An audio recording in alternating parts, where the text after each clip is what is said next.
Alright, so I'm working on rebuilding this GM tilt steering column, and there's this plate in here that if you want to get the two pieces of the tube apart, you got to get it out.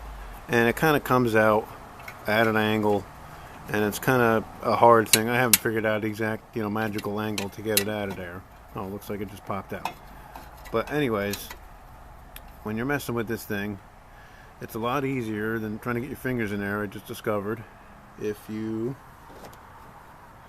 take one of the bolts that held the tilt column mechanism, the part that screws onto this, and if you screw that into this piece, it's a lot easier to maneuver. Now, I've got my camera in one hand, but it's a lot easier to maneuver it in and out. It just seems to walk its way right in and out with that bolt on, like magic.